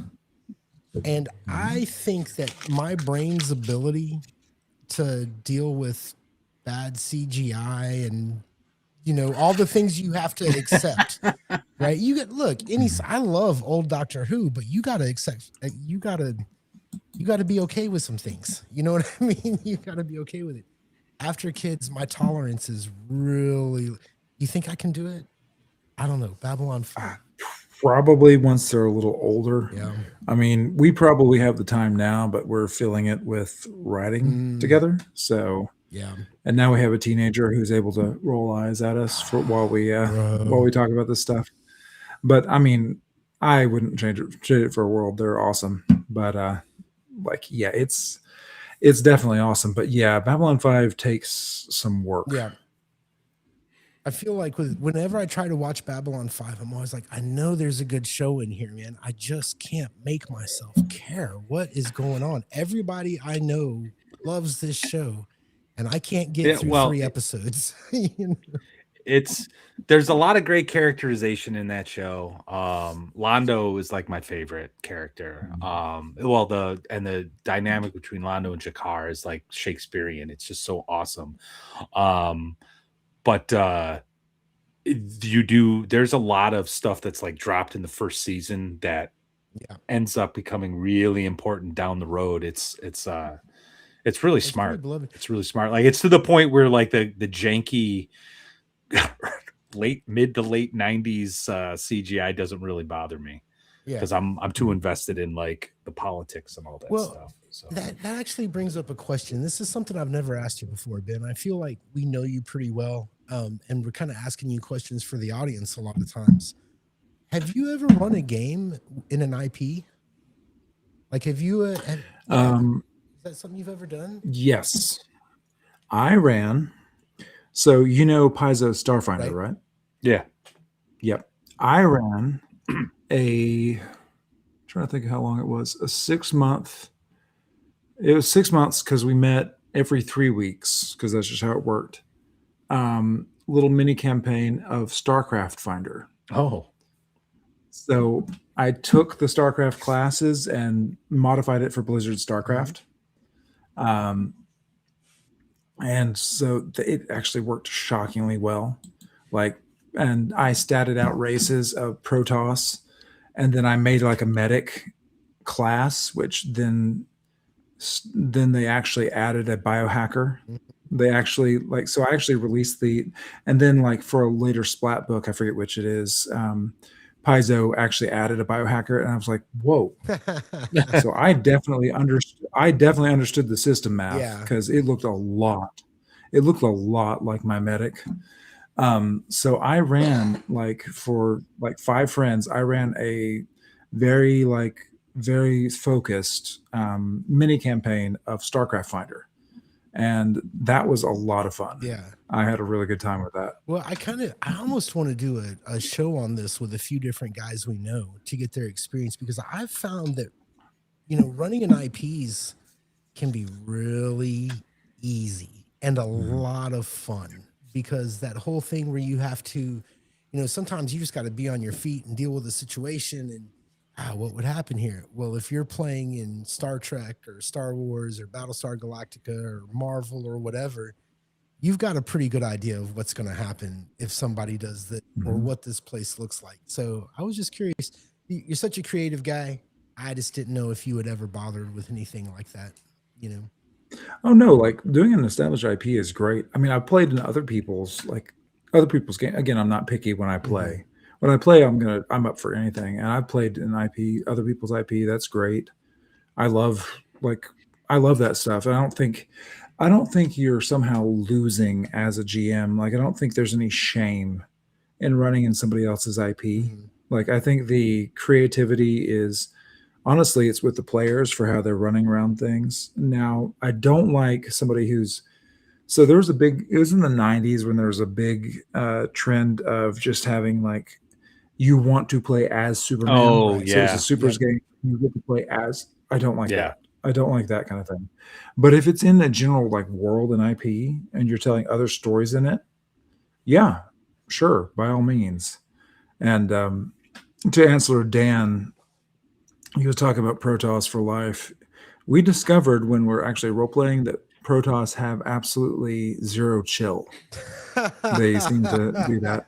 And because they're all psionic and they don't actually have words, I talked about everything like this because this is the Protoss voice. So we StarCraft loved it. They had a good time. Yeah. Well, that's awesome, man. I am. I was telling Matt before the show, I feel like I'm having this sort of D20 rebellion moment because, I'm the guy that was always wanting to try the new system and the new this. I really like those things. And for the past 3 or 4 years, everything's been D20, not too far away from BX. And I'm just looking at some different things, and the systems are very different. And it's a different attitude these days. A lot of guys, I feel like 10 years ago, if I'd be like, hey guys, y'all want to play Star Trek?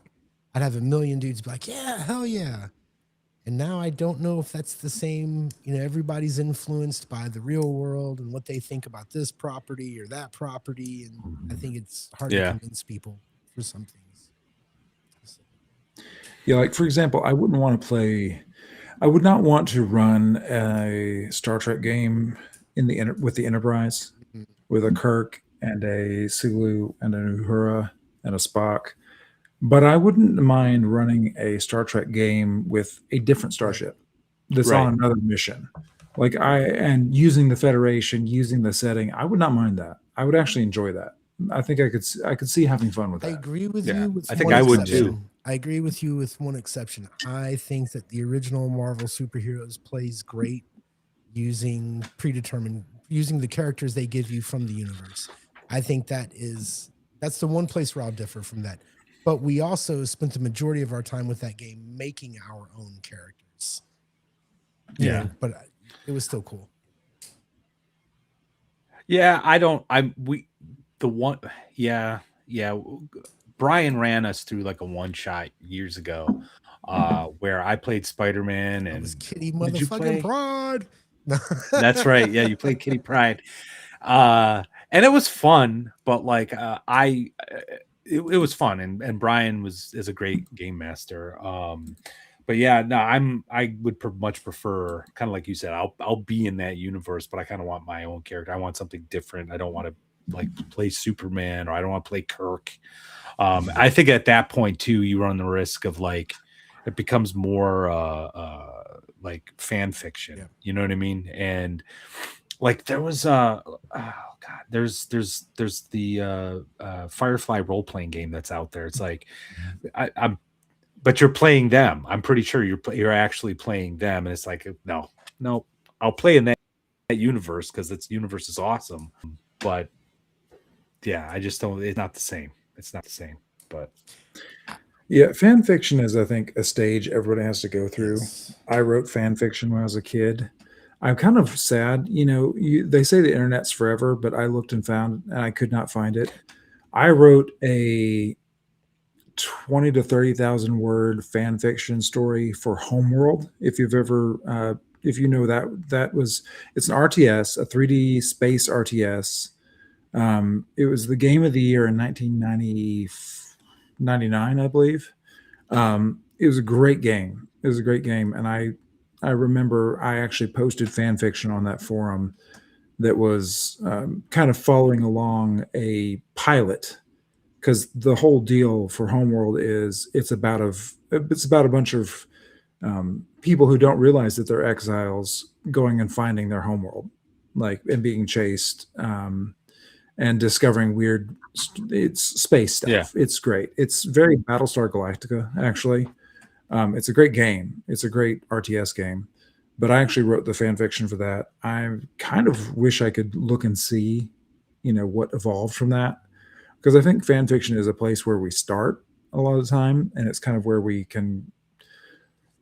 learn and we ape through a lot of our stories. We try to figure things out based on the stories we've read.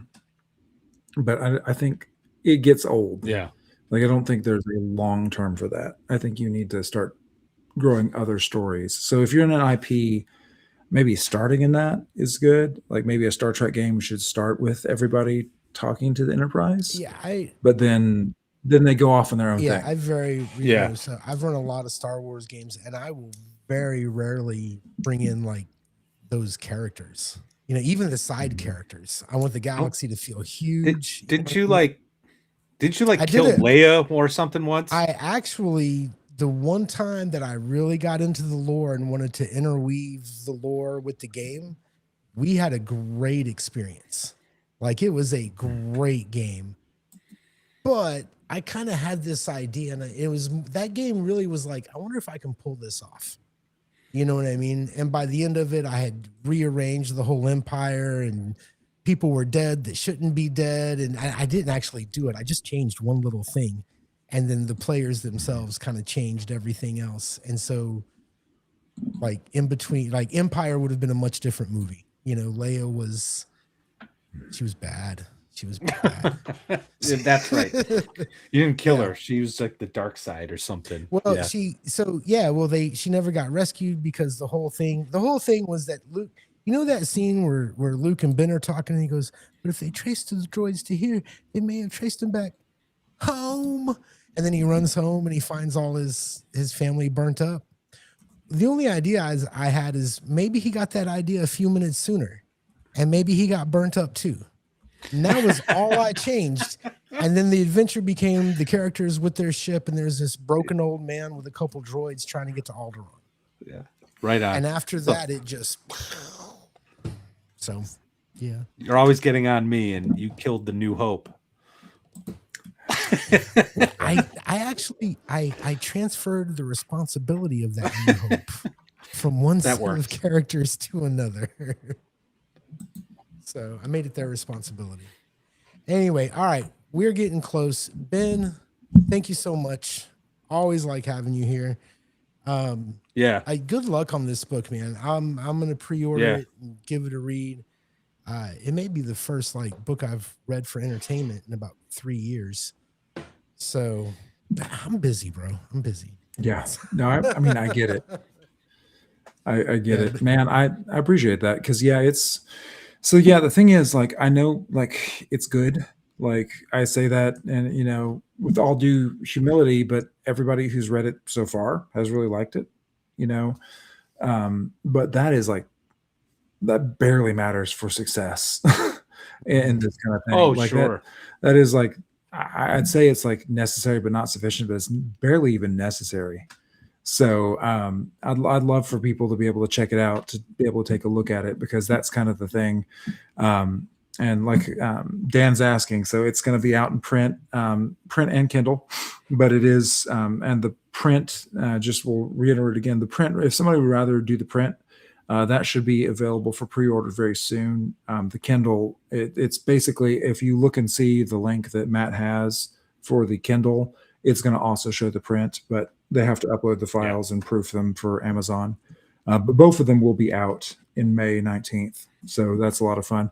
And I've been really loving, we're working with a small publisher, and the person who's doing the formatting, I've loved, they're doing little illustrations at the start of chapters, and like scene breaks have little columns. The epigraphs are they're beautiful. It's actually a good looking.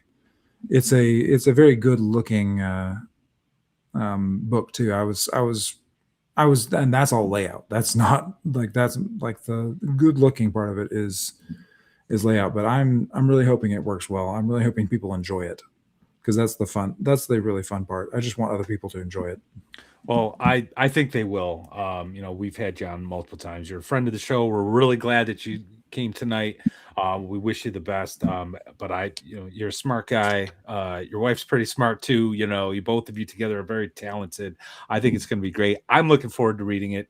It's going to break me out of my doldrums of where I'm just not reading for fun, but I'm getting back into it. So I'm looking forward to it. So I hope everyone else checks it out. Check out Adventure Sites 3. That'll be out soon. Check out Adventure Sites 1 and 2.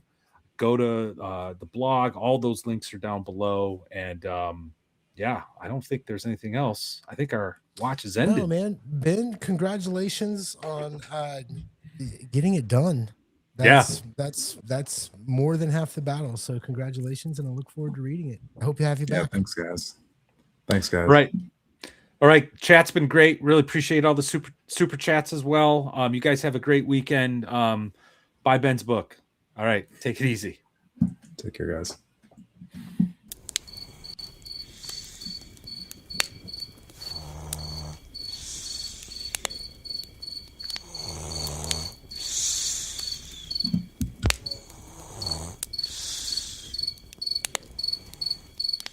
Burrito disco. Dude, get up.